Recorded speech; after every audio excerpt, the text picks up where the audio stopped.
Longitude अर्थात देशांतर रेखा के बारे में पढ़ा था। आज हम लोग उसी को आगे कंटिन्यू करेंगे। हमने देखा था कि ग्लोब पर जो रेखा नॉर्थ पोल को साउथ पोल से मिलाती है उसे देशांतर रेखा या मध्याह्न रेखा के नाम से जानते हैं। जैसे ये जितनी भी लाइन दिख रही है जो कि नॉर्थ पोल को साउथ पोल से मिलाती है, इन लाइंस को हम मेरिडियन ऑफ लॉन्गिट्यूड या लॉन्गिट्यूड लाइन के नाम से जानते हैं। और ये कौन सा लॉन्गिट्यूड हो गया? 0 डिग्री लॉन्गिट्यूड लाइन। और इसके जस्ट अपोजिट जो होगा वो कौन सी होगी? 180 डिग्री लॉन्गिट्यूड लाइन। तो 0 डिग्री लॉन्गिट्यूड लाइन और 180 डिग्री लॉन्गिट्यूड लाइन को अगर हम मिला दें तो एक कंप्लीट सर्कल बन जाएंगी। और वो कंप्लीट सर्कल ग्लोब को 2 इक्वल पार्ट में डिवाइड करेंगी। तो इस सर्कल के राइट साइड के पार्ट को हम लोग क्या बोलेंगे? Eastern hemisphere. और लेफ्ट साइड के पोर्शन को क्या बोलेंगे? वेस्टर्न हेमिस्फीयर, अर्थात पूर्वी गोलार्ध और पश्चिमी गोलार्ध। और 0 डिग्री लॉन्गिट्यूड लाइन को क्या कहते हैं? International time line. और 180 डिग्री लॉन्गिट्यूड लाइन को इंटरनेशनल डेट लाइन। अब हम लोग देखते हैं कि किन दो मेरिडियन लाइन अर्थात लॉन्गिट्यूड लाइन को मिला दिया जाए कि एक कंप्लीट सर्कल बन जाए। क्योंकि मेरिडियन लाइन तो क्या होते हैं? सेमी सर्कल होते हैं, अर्धवृत्त होते हैं। अर्थात 2 सेमी सर्कल को मिलाने से एक कंप्लीट सर्कल बनेगा, एक कंप्लीट वृत्त बनेगा। तो हम यही देखेंगे। तो अगर आपसे क्वेश्चन पूछा जाए कि 10 डिग्री पूर्व मेरिडियन को किस मेरिडियन से मिला दिया जाए कि एक कंप्लीट सर्कल बन जाए, तो हम क्या करेंगे? 10 डिग्री पूर्व है तो हम 180 डिग्री में से 10 डिग्री घटा देना है बस। तो घटा देंगे तो क्या हो जाएगा? 170 डिग्री। और पूर्व को चेंज कर दीजिए पश्चिम से, तो क्या हो जाएगा आंसर कि 10 डिग्री पूर्व मेरिडियन को 170 डिग्री पश्चिम मेरिडियन से अगर हम मिला देंगे तो एक कंप्लीट सर्कल बन जाएगा। उसी प्रकार अगर हमसे पूछा जाए कि 20 डिग्री पूर्व मेरिडियन को हम किस मेरिडियन से मिलाएं कि एक कंप्लीट सर्कल बन जाए, तो 180 में से आप 20 घटा दीजिए तो क्या आ जाएगा? 160। और पूर्व को चेंज कर दीजिए पश्चिम। अब हमें एक बात समझ में आ गया कि क्या करना है? पूर्व रहेगा तो उसे पश्चिम कर देना है, और पश्चिम रहेगा तो उसे पूर्व कर देना है, और 180 डिग्री में से घटा देना है। तो आइए हम इस पर कुछ क्वेश्चंस को सोल्व करते हैं।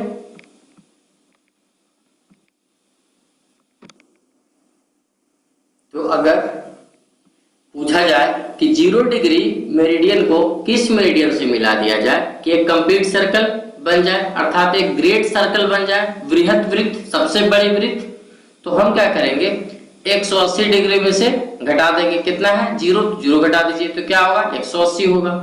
और 0 डिग्री में ईस्ट और वेस्ट नहीं होता क्योंकि 0 डिग्री कॉमन होता है। उसी प्रकार 180 डिग्री में भी ईस्ट और वेस्ट नहीं होता है क्योंकि 180 डिग्री ईस्ट में भी और वेस्ट में भी दोनों में कॉमन होता है। तो हमारा आंसर क्या हो जाएगा?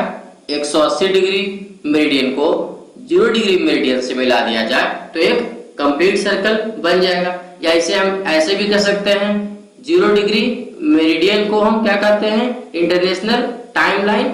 और 180 डिग्री मेरिडियन को क्या कहते हैं? International date line. इसका मतलब इंटरनेशनल टाइम लाइन को हम किस मेरिडियन से मिला दें कि एक कंप्लीट सर्कल बन जाए, तो इंटरनेशनल टाइम लाइन को हम इंटरनेशनल डेट लाइन से मिला देंगे तो एक कंप्लीट सर्कल बन जाएगा। अगला क्वेश्चन है कि 90 डिग्री ईस्ट मेरिडियन को किससे मिला दिया जाए कि एक कंप्लीट सर्कल बन जाए, तो हम क्या करेंगे? 180 में से 90 घटाइए तो क्या आया? 90। और ईस्ट को चेंज कर दीजिए वेस्ट से, तो आंसर क्या होगा? 90 डिग्री वेस्ट मेरिडियन। अगला क्वेश्चन क्या है कि 5.5 डिग्री ईस्ट मेरिडियन को हम किससे मिलाएं कि कंप्लीट सर्कल बन जाए? तो 180 में से 5.5 डिग्री को घटाइए तो क्या आ जाएगा? 174.5 डिग्री। अब ईस्ट को चेंज कर दीजिए वेस्ट से, तो मेरा आंसर क्या हो जाएगा? 174.5 डिग्री वेस्ट मेरिडियन।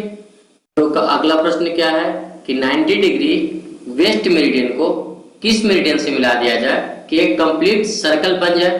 तो सबसे पहली बात कि 180 डिग्री में से हम 9 डिग्री को घटा देते हैं तो क्या आएगा? 171 डिग्री। और वेस्ट को ईस्ट से चेंज कर देते हैं तो मेरा क्या आंसर आएगा? 171 डिग्री ईस्ट मेरिडियन। अगला प्रश्न है कि 5 डिग्री वेस्ट मेरिडियन को किस मेरिडियन से मिला दिया जाए कि एक कंप्लीट सर्कल बन जाए? तो क्या हो जाएगा? 180 में से 5 घटाइए तो 175 डिग्री और वेस्ट को चेंज कर दीजिए ईस्ट से, तो आंसर हो गया 175 डिग्री ईस्ट मेरिडियन अर्थात देशांतर।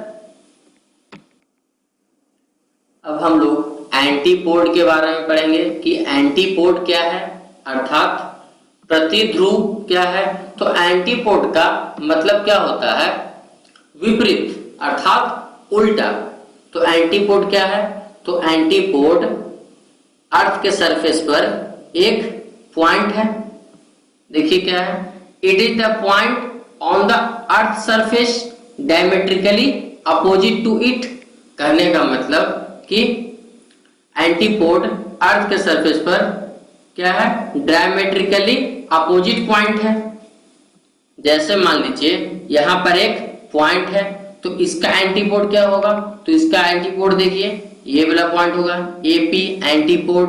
इसका मतलब कि इसके डायमेट्रिकली मतलब वो लाइन जो सेंटर से होता हुआ इसके जस्ट अपोजिट हो।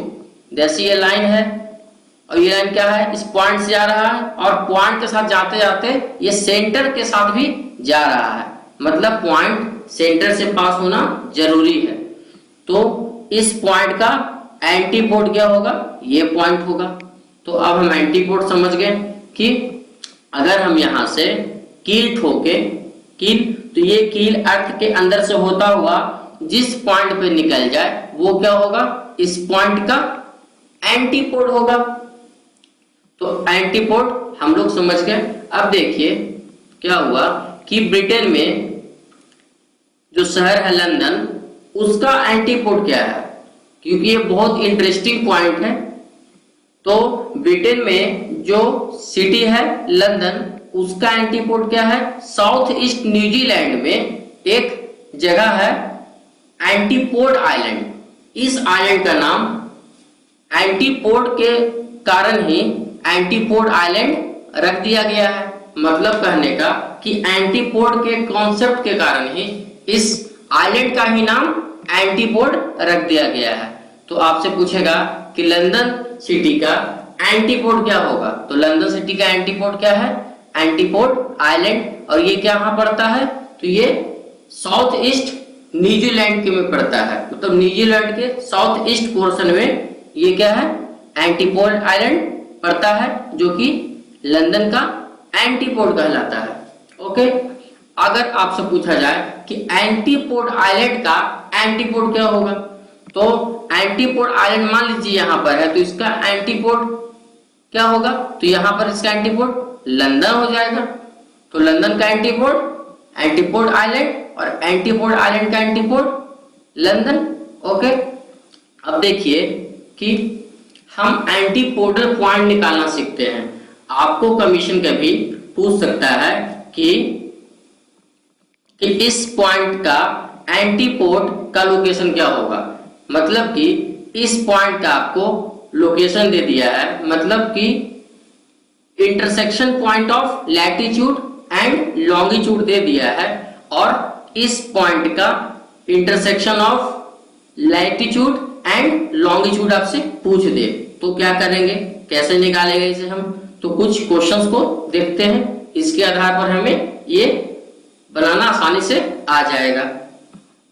अगर हमसे पूछा जाए कि एक प्लेस है अर्थ पर और उस प्लेस का लोकेशन क्या है? 70 degree north latitude and 70 degree west longitude. तो ये तो एक पॉइंट हो गया, अर्थात पॉइंट का पोजीशन। तो इस पॉइंट का जो एंटीपोड होगा उसका लोकेशन क्या होगा, तो उसका लोकेशन देखिए क्या होगा। तो सबसे पहले आप 70 डिग्री नॉर्थ लैटिट्यूड है, तो इसका डायमेट्रिकली अपोजिट अगर हम पहुंचेंगे तो वहां पर कौन सा लैटिट्यूड आएगा, तो इसका तो उत्तर बहुत ही सरल है। सिर्फ क्या कर देना है, डिजिट को अर्थात नंबर को तो वही रखना है, नॉर्थ को साउथ कर देना है, अगर साउथ रहेगा तो उसे नॉर्थ कर देना है। तो ये क्या हो जाएगा, 70 का 70 और नॉर्थ का साउथ, इसका मतलब कि 70 डिग्री साउथ लैटिट्यूड। और अब इसका डायमेट्रिकली अपोजिट क्या होगा, 70 डिग्री वेस्ट लॉन्गिट्यूड का। तो हमने पढ़ा था कि 180 में से इसे घटा दीजिए, तो 180 में से अगर हम इसे घटा दें तो क्या आएगा 110, और वेस्ट को चेंज कर दीजिए ईस्ट से, तो कर दिए ईस्ट। इसका मतलब वो पॉइंट जिसका लैटिट्यूड 70 डिग्री नॉर्थ हो और लॉन्गिट्यूड 70 डिग्री वेस्ट हो, उस पॉइंट का एंटी नोड जो होगा उसका लोकेशन क्या होगा, तो उसका location 70 degree south latitude and 110 degree east longitude, जहां पर कटेगा वही उसका लोकेशन होगा। तो हम एंटी पोडल पॉइंट निकालना सीख लिए। अब अगला क्वेश्चन,